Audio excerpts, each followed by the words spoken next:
Le combat contre la Covid-19 est un combat de tous les instants. C'est un combat qui mobilise toutes les énergies, qui mobilise acteurs sociaux, politico, culturels à tous les niveaux.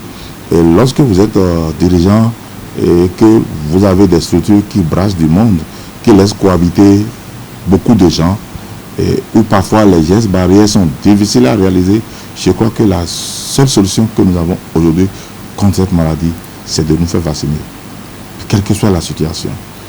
On se fait vacciner, certes pas parce qu'on l'a fait, qu'on doit baisser la garde, qu'on doit négliger les gestes barrières, parce qu'on n'aura plus la Covid, au contraire. On peut avoir la Covid, mais on est sûr, certain, qu'une fois l'immunité renforcée, on ne peut plus avoir la forme grave de la maladie. Alors c'est pourquoi moi je me suis dit, une université qui gère près de 800 personnes qui cohabitent par jour, en une journée, sur le long terme, sur une année académique, la seule chose que je peux offrir comme garantie à ces enfants et rassurer les parents à la maison, c'est franchement de leur permettre de se faire vacciner. Et c'est le but de cette action. Ce matin, je remercie vraiment le ministère de la Santé qui spontanément, quand on a sollicité cette possibilité, nous ont répondu favorablement en envoyant une équipe mobile à notre école. Que je suis la première université privée à l'avoir fait, ça ne doit pas être normal. Ça doit être spontanément le vœu de tous ceux qui brassent du monde. Pas seulement l'université, même les entreprises. Je regarde les banques, je regarde les institutions, les supermarchés. Je regarde par exemple, imaginez les reventes, par exemple, le nombre de monde qui vont à revendre. Et imaginez les supermarchés aussi grands, imaginez les marchés d'Ottapa, imaginez plein d'endroits où on est obligé d'aller installer des équipes mobiles pour aider les personnes à se faire vacciner. Si moi j'étais DG Sojima, il y aurait une équipe mobile à Tantapa, nécessairement. Ainsi de suite. Il y en aurait à Ganri. J'installerais une équipe mobile dans les mairies si j'étais maire. Donc je ne visais pas un positionnement stratégique. Je pense à la santé publique. Je crois que ce que je vais faire rentre dans ce sens. Et je crois que logiquement, tous ceux qui brassent du monde, qui font cohabiter du monde, pas seulement les universités, doivent penser à ça, aller vers le ministère pour leur demander de rapprocher la vaccination vers les gens. Parfois, pas négligence et pas souci malencontreux de ne pas vouloir se déplacer soi-même. Le Bénin n'est pas natif fainéant. Il peut ne pas aller se faire vacciner. Rien que parce que, bon, il a réfléchi, il peut faire regarder la télé que de se déplacer pour aller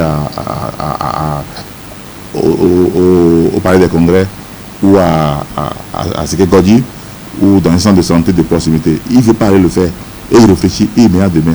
Et pendant qu'il met à demain, il contracte une forme grave de la maladie, il se retrouve à l'ADA, et de l'ADA, on l'envoie à Sommet, on l'enterre. On ne remet pas à demain. On a côtoyé trop de gens proches à nous qui sont morts de Covid. J'ai des amis enseignants des AE ici, morts de Covid, que j'ai vus, que j'ai côtoyés.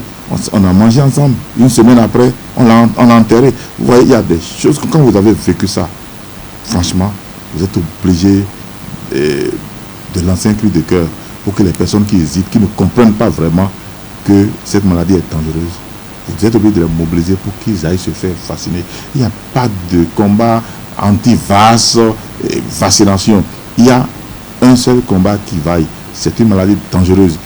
Il faut aller se faire vacciner pour limiter les formes graves. C'est délicat. Vous savez, le Conseil des ministres aussi est allé avec les 4 fers pour ne pas propulser encore devant de la scène les mineurs de moins de 18 ans. On se dit, très jeune, on a encore une immunité plus renforcée, plus élevée. Plus vous grandissez, plus vous vieillissez, plus vous affaiblissez vos cellules, plus vous manquez d'immunité.